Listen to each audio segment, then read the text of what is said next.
big stretches. Oh my goodness. 1, 2. Does that tickle? Huh? Does that tickle?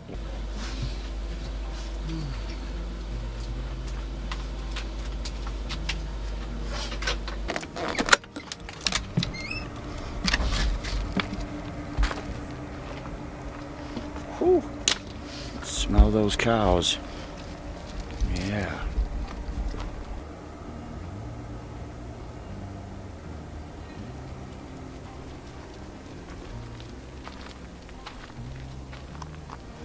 Pee-pee.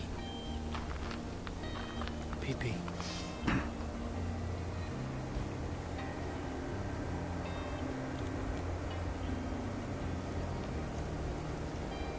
Come on, Pop.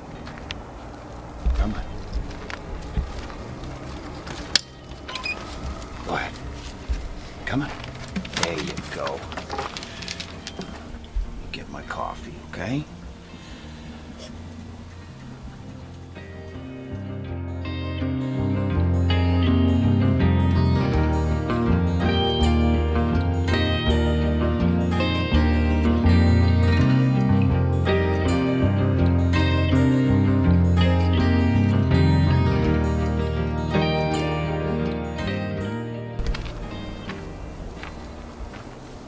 Morning. Morning. Did you hear the donkeys? Huh? Did you hear the donkeys? No. Yeah, they were just squawking. Huh? You want coffee? Sure.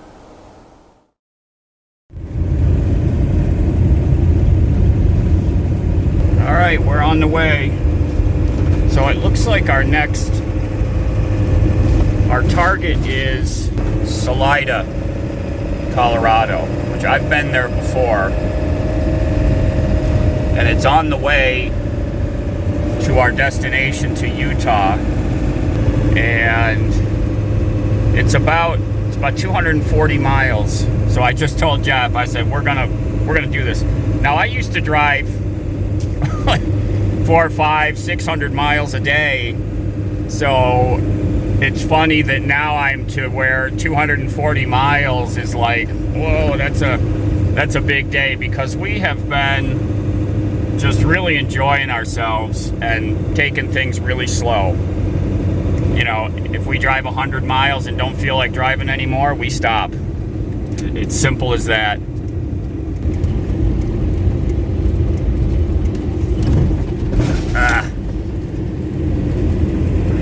Washboard roads. You can see the mountains up ahead of us.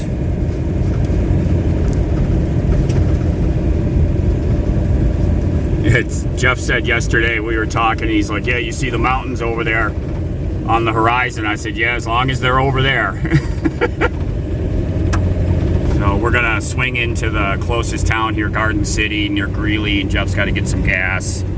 I don't really need any. I might put in 10 gallons. You excited? More adventures? I know you are. Co-pilot position engaged.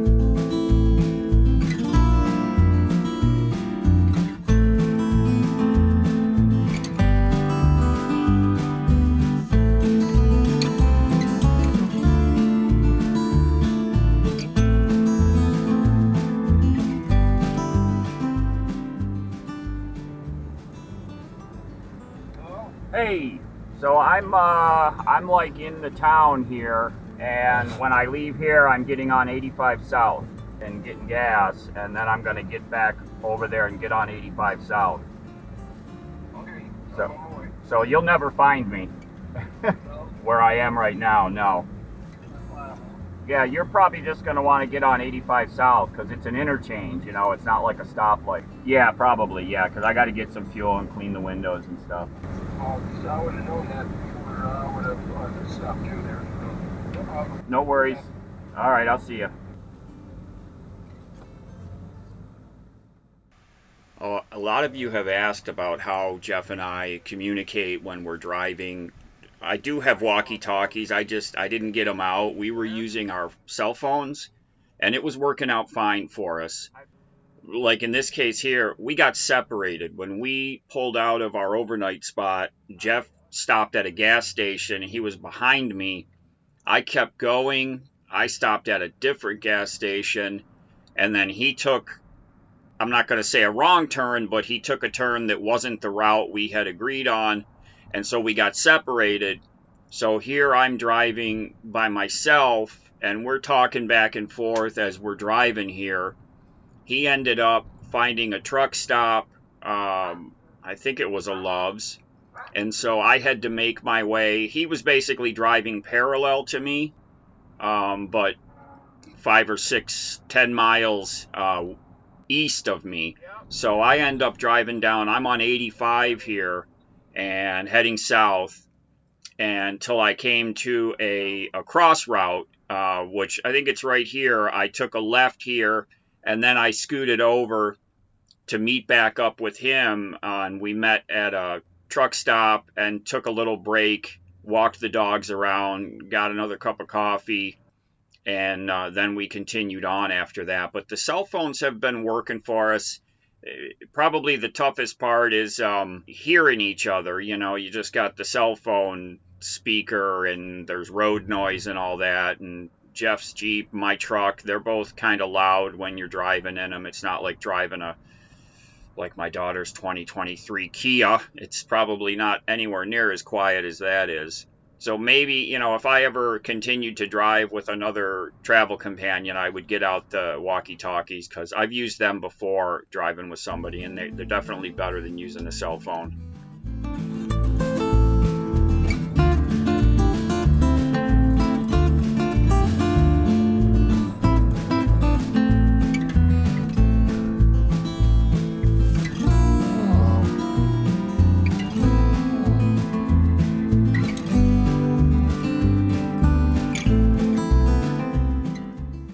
While we were at the truck stop here, we decided that we were going to jump on the interstate so that we could cover some miles.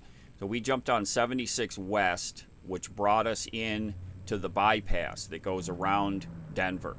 And so what we have coming up is a lot of expressway driving, interstate driving, 4 lanes wide. I'm going to fast forward through some of this because later in the video I want to leave a bunch of time for y'all to see where we finally cut through the mountains here. All day those mountains were off to our side, and I knew at some point we were going to be turning and heading straight across them, and I was trying to pick a route that was not going to be taking us up in a lot of high elevations, and I did pick a route that was great. And so hold on in the video, I'm going to speed through some of this interstate driving, and I want y'all to see how we got through the mountains. It was one of the most scenic drives that I have ever been on, and I want y'all to see as much of it. So stick around later in the video and you're going to see this beautiful trip through the mountains.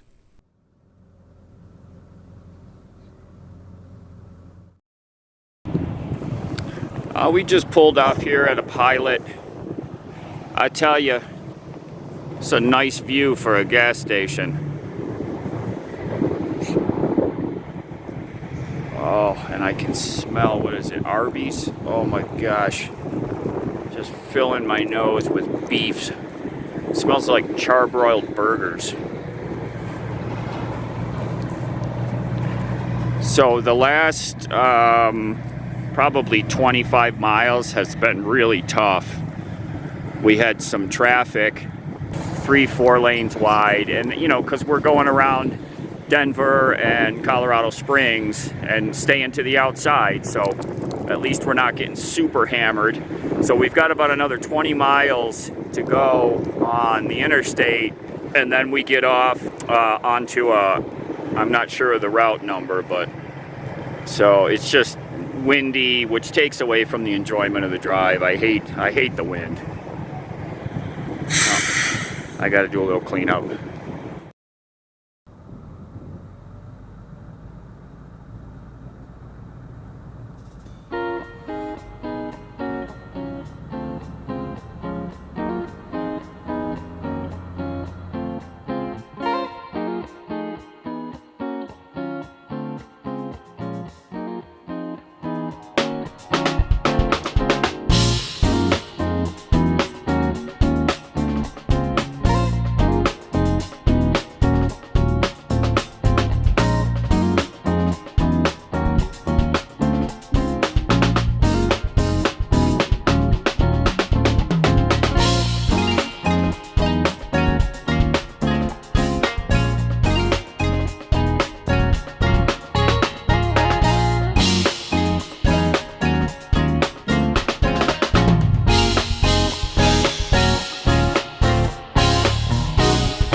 Last town we're just passing through here, and now here it's finally time to go through the mountains and get to the other side.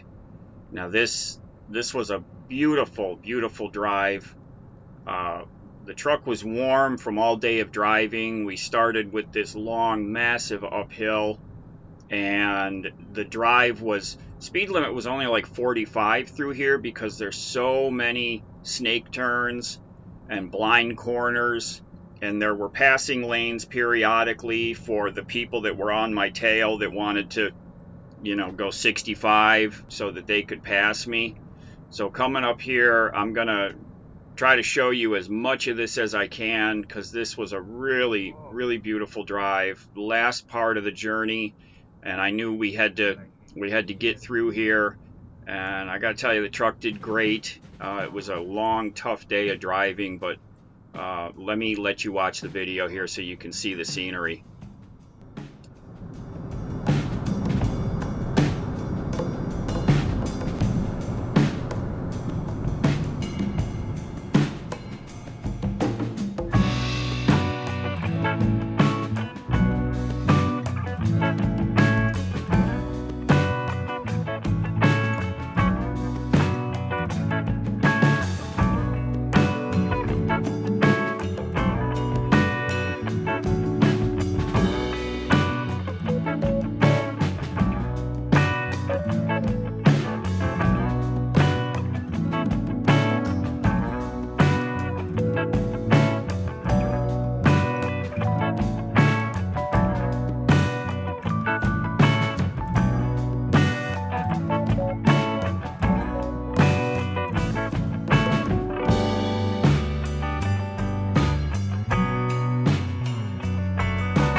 I've been coming to this same location here for 3 years, and this road coming in has gotten really, really bad condition.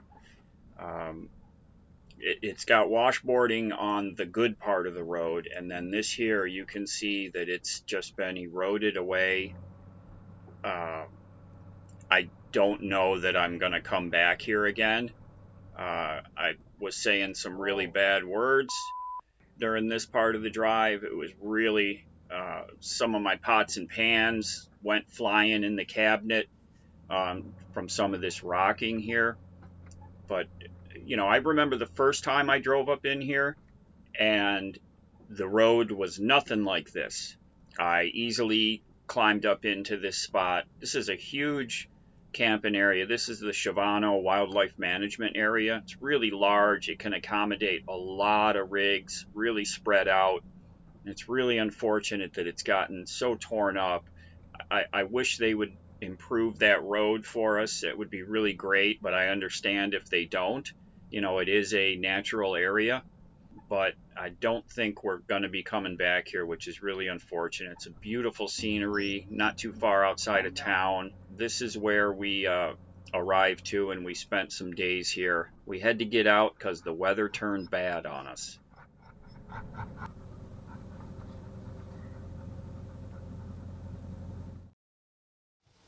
We made it. That, oh my gosh, that drive coming west into Salida, you cut through and you follow this river, and it was like playing Mario Kart or something. Like, oh my gosh, just an incredible, beautiful scenery, but what a tough drive.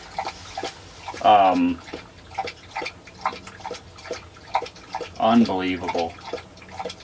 You know, some turns down to like 30 because they're really sharp, and great drive. Truck made it. You know, the truck was balking, like it got warm. You know, I could hear the fan engaged, that big howling noise when the fan is engaged for extra cooling.